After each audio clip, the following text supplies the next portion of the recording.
تو اب ایسا وقت آ گیا تھا کہ اگر پیچھے ہٹتے تو شجاعت اور جرت سے ہٹ کے بات ہوتی، اور سب سے بڑی بات یہ تھی کہ ایک یہ کوئی اچھا فیصلہ اس لیے بھی نہیں ہوتا کہ مکی لشکر جو تھا وہ اس کو اور چھوٹ مل جاتی اور وہ اس پورے علاقے میں دندناتا ہوا پھرتا، اور واقعی جس طرح سے وہ چاہ رہا تھا اس طرح سے لوٹ مار کرتا اور اس طرح سے علاقے کو اجاڑتا جیسا کہ جنگوں میں ہوتا ہے حال۔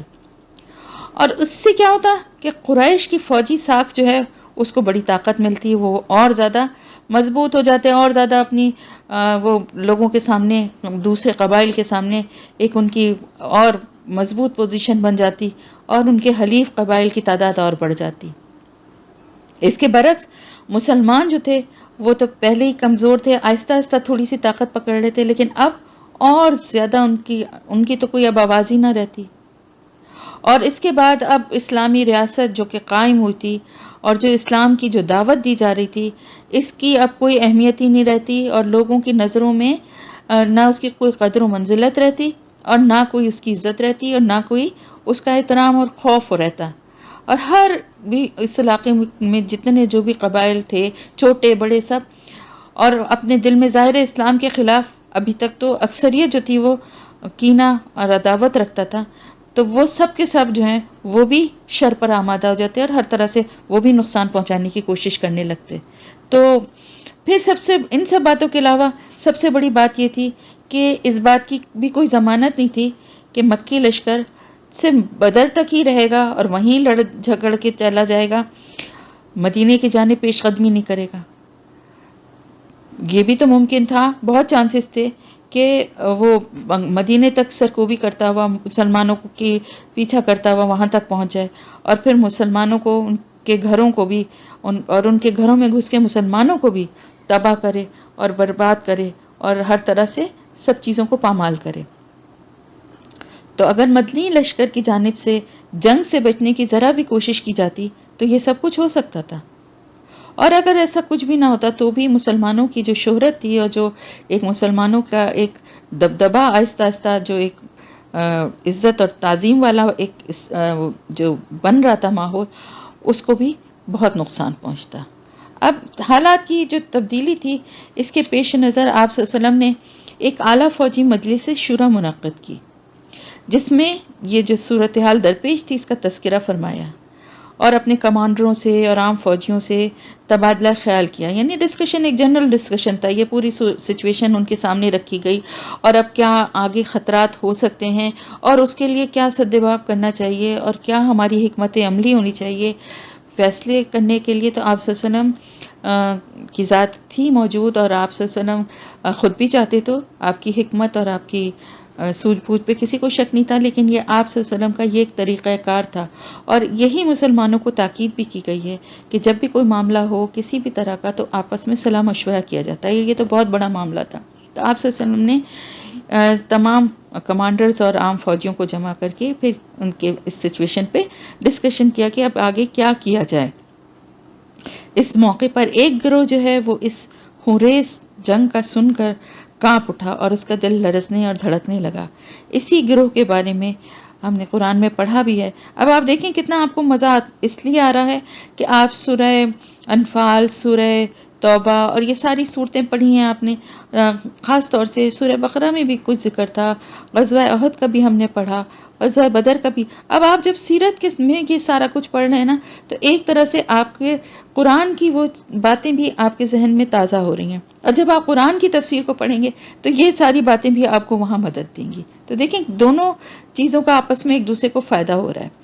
تو جیسے کہ قرآن میں اللہ تعالیٰ نے فرمایا ہے کہ جیسا کہ تجھے تیرے رب نے تیرے گھر سے حق کے ساتھ نکالا اور مومنین کا ایک گروہ ناگوار سمجھ رہا تھا، وہ تجھ سے حق کے بارے میں اس کے واضح ہو چکنے کے بعد بھی جھگڑ رہے تھے، گویا وہ آنکھوں دیکھتے موت کی طرف ہانکے جا رہے ہیں۔ یعنی ایک گروہ جو تھا وہ ڈر گیا تھا اور وقتی طور پہ، اور ان کو ایسا لگنے لگا تھا کہ یہ تو بس موت۔ اب آپ سوچیں 313 کہاں، 1000 کہاں، پھر نہ ساز و سامان، نہ زرہیں، نہ تلواریں بھی پوری نہیں تھیں، گھوڑے نہیں تھے، سواریاں نہیں تھیں، تو بظاہر کیا لگ رہا تھا؟ ایسا لگ رہا تھا نا کہ موت کی طرف جا رہے ہیں۔ لیکن جہاں تک جو بڑے بڑے جو لیڈر تھے، جو قائدین تھے، اور آپ صلی اللہ علیہ وسلم کے جو ساتھی تھے، جیسے کہ حضرت ابو بکر رضی اللہ تعالیٰ عنہ، انہوں نے اٹھ کے ایک بہت اچھی بات کی، اپنی رضامندی دی۔ حضرت عمر رضی اللہ تعالیٰ عنہ نے بھی اس کے بعد اٹھ کر اسی طرح سے ایک اچھی بات کی۔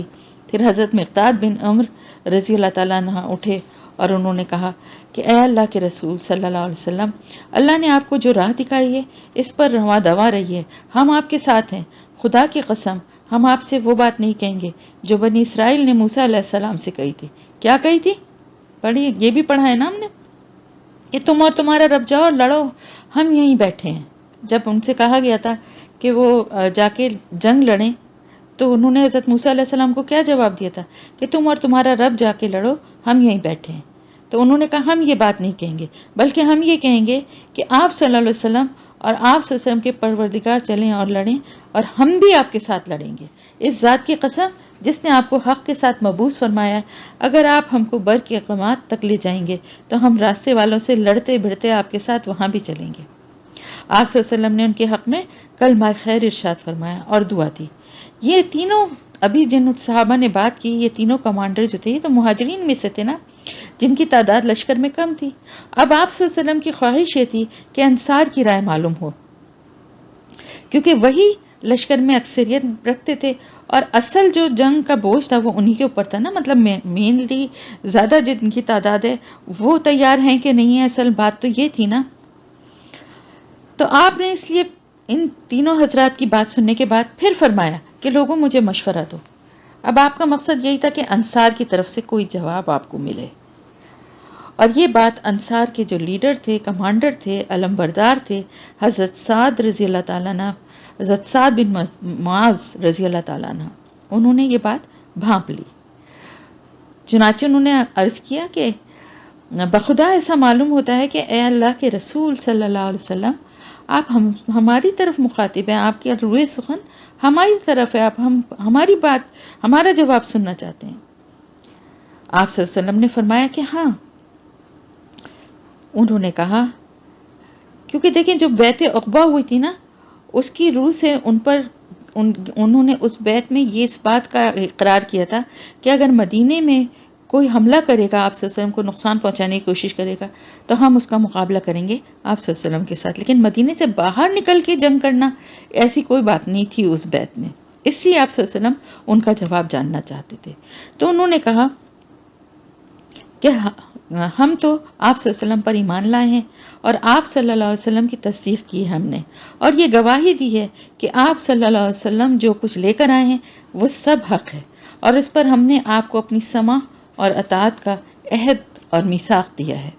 لہٰذا اے اللہ کے رسول صلی اللہ علیہ وآلہ وسلم، آپ کا جو ارادہ ہے اس کے لیے آپ پیش قدمی فرمائیے۔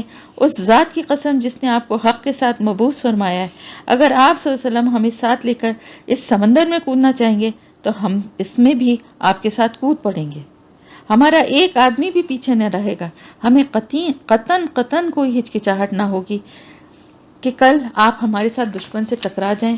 ہم جنگ میں پامردی سے لڑیں گے، لڑنے میں جواں مرد ہیں، اور ممکن ہے اللہ آپ کو ہمارا وہ جوہر دکھلائے جس سے آپ صلی اللہ علیہ وسلم کی آنکھیں ٹھنڈی ہو جائیں۔ بس آپ صلی اللہ علیہ وسلم ہمیں اپنے ساتھ لے کر چلیں، اللہ برکت دے گا۔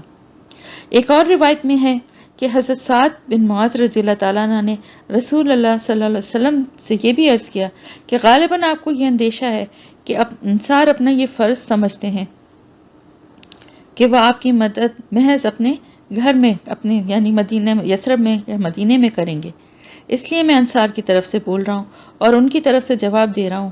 عرض یہ ہے کہ آپ صلی اللہ علیہ وسلم جہاں چاہیں تشریف لے چلیں، جس سے چاہیں تعلق استوار کریں، جس سے چاہیں تعلق کاٹ لیں، ہمارے مال میں سے جو چاہے لے لیں اور جو چاہے دے دیں، اور جو آپ صلی اللہ علیہ وسلم لے لیں گے وہ ہمارے نزدیک اس سے زیادہ پسندیدہ ہوگا جسے آپ چھوڑ دیں گے، اور اس معاملے میں آپ صلی اللہ علیہ وسلم کا جو بھی فیصلہ ہوگا ہمارا فیصلہ بہرحال اس کے تابع ہوگا۔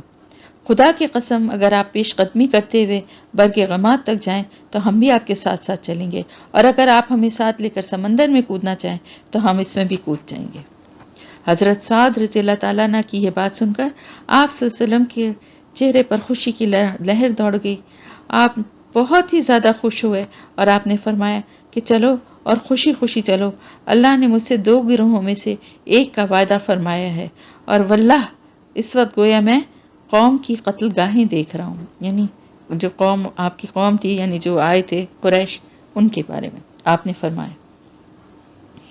اس کے بعد آپ صلی اللہ علیہ وسلم زفران سے آگے بڑھے اور چند پہاڑی موڑ سے گزر کر دیت نامی ایک آبادی میں اترے اور حنان نامی پہاڑی تودے کو دائیں ہاتھ چھوڑ کے بدر کے قریب نزول فرمایا.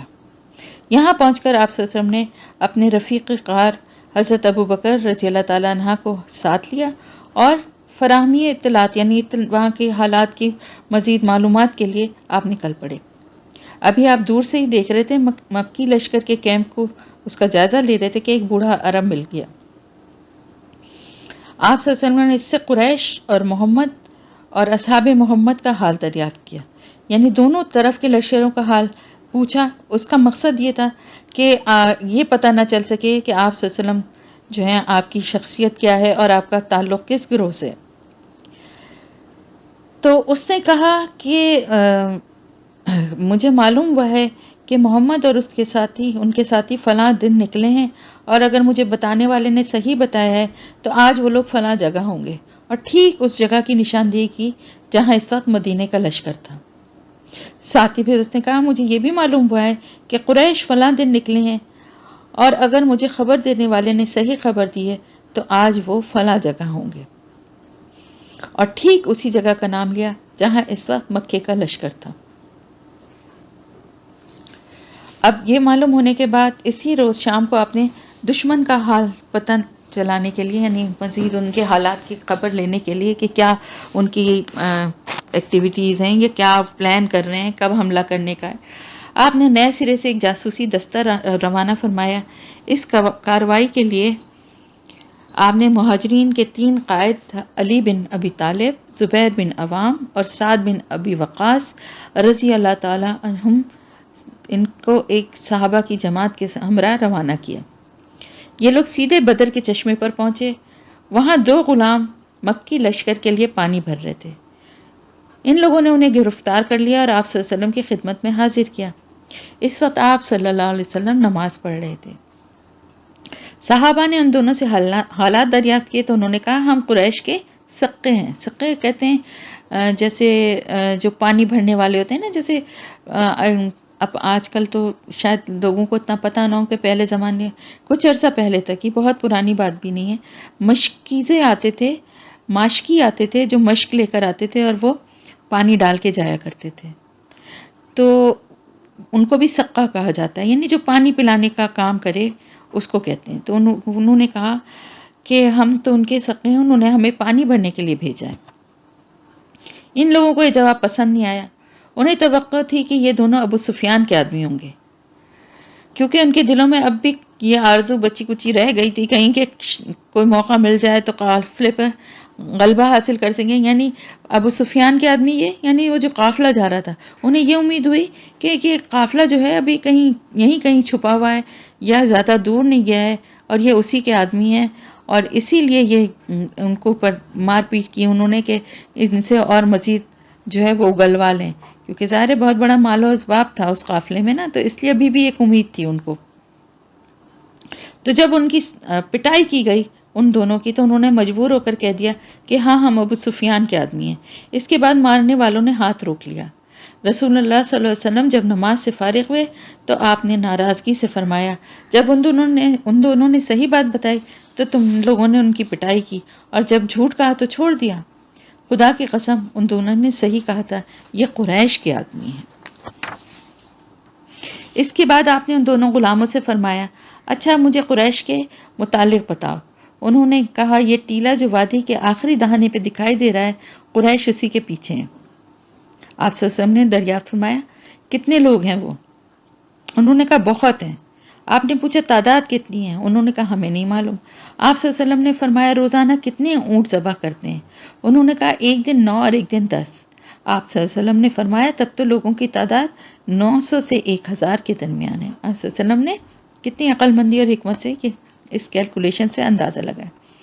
پھر آپ صلی اللہ علیہ وسلم نے پوچھا ان کے اندر معززین قریش میں سے کون کون ہیں؟ انہوں نے کہا ربیہ کے دونوں بیٹے عتبہ اور شیبہ، اور ابو البختری بن ہشام، حکیم بن حزام، نوفل بن خویلد، حارث بن عامر، نضر بن حارث، زمع بن اسود، ابو جہل بن ہشام، امیہ بن خلف، اور اسی طرح کچھ اور لوگوں کے بھی نام گنوائے۔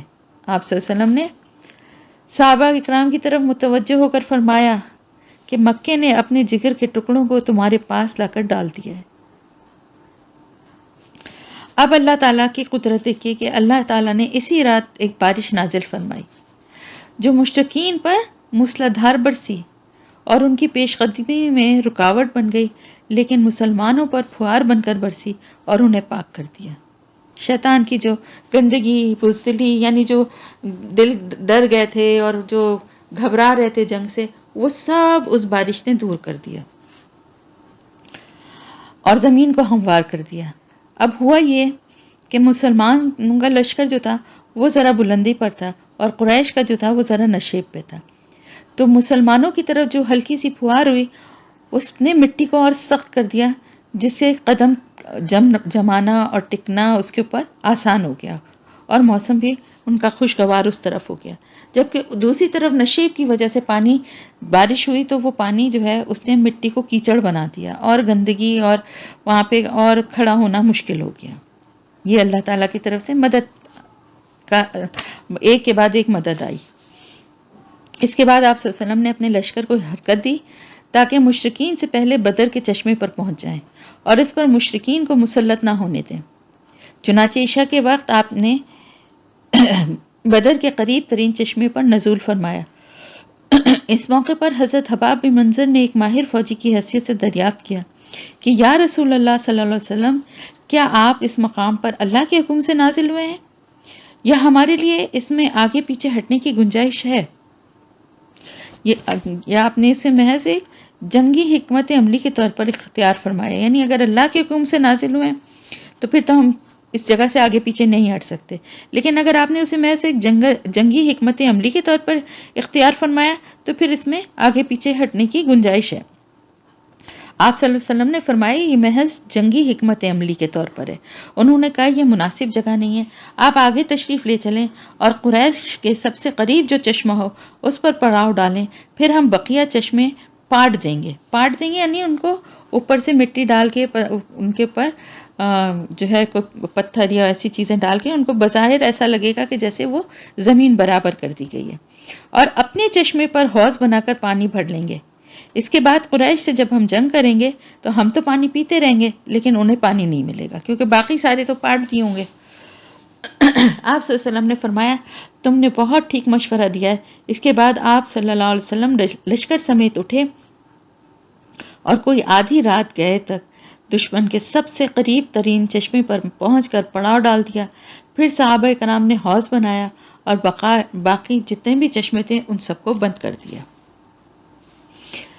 صحابہ کرام جب چشمے پر پڑاؤ ڈال چکے تو حضرت سعد بن معاذ نے یہ تجویز پیش کی، کیوں نہ مسلمان آپ صلی اللہ علیہ وسلم کے لیے ایک مرکز قیادت تعمیر کریں تاکہ اگر خدا نخواستہ فتح کے بجائے شکست سے بھی دوچار ہونا پڑے یا کوئی اور بھی ہنگامی صورتحال ہو جائے، بھگدڑ مچ جائے، تو اس کے لیے ہم پہلے ہی سے تیار رہیں۔ چنانچہ انہوں نے عرض کیا اے اللہ کے نبی، کیوں نہ ہم آپ کے لیے ایک چھپر تعمیر کر دیں، یعنی ایک ایسی جگہ بنا دیں جس پہ چھت پڑی ہو، ظاہر ہے جو بھی وہاں پر درختوں کی چھال اور پتے اور انہی چیزوں سے چھت ڈل سکتی تھی نا، جس میں آپ سرسم تشریف رکھیں اور ہم آپ کے لیے آپ کے پاس سواری بھی چھوڑیں۔ اس کے بعد اپنے دشمن سے ہم جا کے لڑیں، مقابلہ کریں۔ اگر اللہ نے ہمیں عزت بخشی اور ہم فتح مند ہوئے اور دشمن پر غلبہ حاصل ہو گیا تو یہ وہ چیز ہوگی جو ہمیں پسند ہے، اور اگر دوسری صورتحال پیش آ گئی خدا نخواستہ یعنی ہم شکست ہوئی اور ہم مارے گئے تو پھر آپ صلی اللہ علیہ وسلم سوار ہو کر ہماری قوم کے ان لوگوں کے پاس چلے جائیے گا جو پیچھے رہ گئے ہیں۔ در حقیقت آپ صلی اللہ علیہ وسلم کے پیچھے اے اللہ کے نبی ایسے لوگ رہ گئے کہ ہم آپ کی محبت میں ان سے بڑھ کر نہیں. اگر انہیں یہ اندازہ ہوتا کہ آپ جنگ سے دوچار ہونے جا رہے ہیں تو وہ ہرگز پیچھے نہ رہتے.